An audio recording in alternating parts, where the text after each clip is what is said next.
In this screencast, making an image black and white. So, you've got a beautiful color image and you want to make it black and white. First thing we're going to do is copy the layer.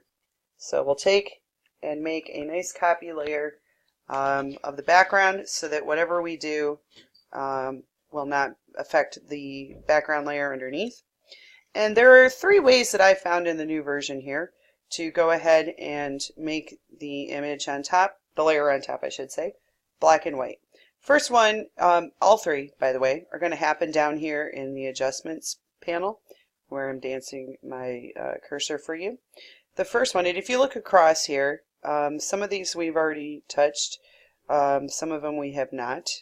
The most obvious one is this little square that is half black and half white. So if you click on that, you can see that it just, bam, makes it totally black and white right away. Now you can come in here and adjust sliders, and you might be like, I have no idea what that's doing. It's adjusting the colors within the picture, and you may not have any clue what you're doing, but as you adjust these, you can see that it is changing the balance within the picture, and that's going to affect the contrast and the brightness. And you can do that so that it looks pleasing to you, okay? And some of the neat features along the bottom is that if you take this one that's like the eye with the arrow by it, you can press and hold that and you can see what your adjustments did to the original black and white filter. So I actually think I improved that quite a bit. Thank you very much. Okay, so that's the first one by coming over to the adjustments panel and clicking on the black and white adjustment. Alright, so I'm going to turn that one off now, and just going to click on my layer because I'm not sure what would happen if I just started on that other one.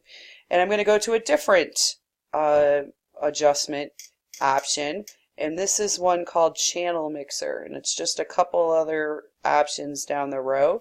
When you click on this, it's all color. Don't touch those. Come up here to where it says monochrome. Monochrome is a fancy word for one color. And you can see up here that it's gray.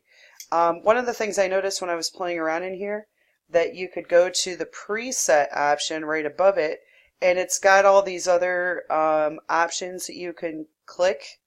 So there were different things, like some of them are really hideous, like she looks kind of like a zombie there. But depending on what your photo is, one of these might be good for you. Like, I'm not sure that any of these actually improve. Again, you can take a look. Oh, that takes it right away. That's interesting. The one that we started on when we first did it was custom.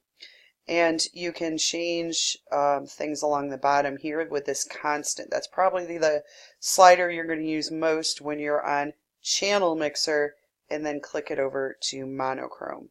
Okay, so let's turn that one off. Click on our background again. And when we come down here, let's see, where was the other one? Gotta find, oh, hue saturation. We've used hue saturation before.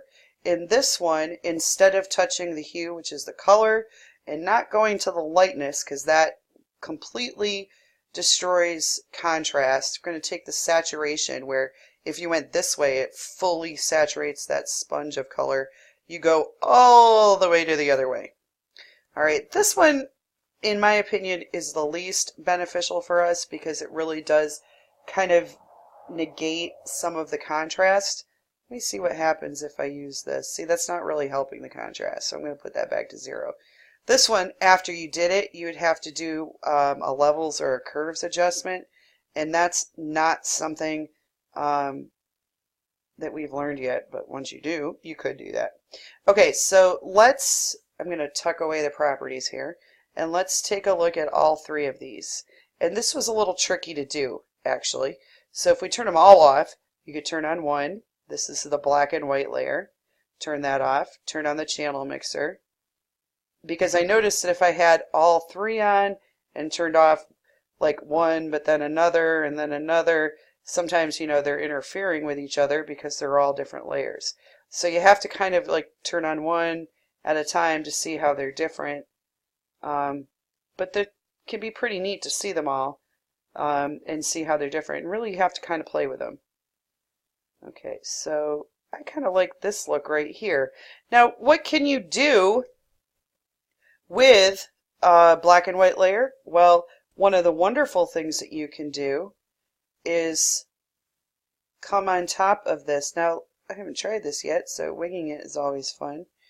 I wonder, well,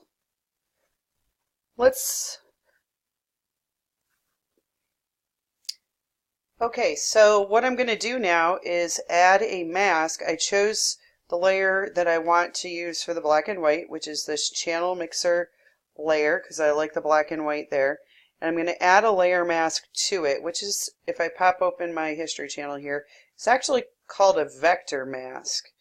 But when I use my gradient on it, you're going to see one of the wonderful things you can do when you combine the color with the black and white. So I could fade color into black and white.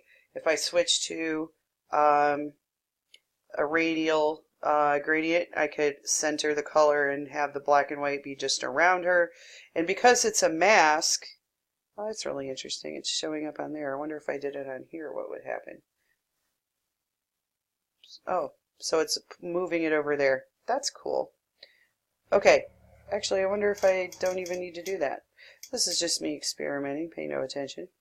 Alright, let's go to that. So if I'm on the layer mask, oh, you don't have to add a mask, you just click on the mask. Well, that makes sense. Cool.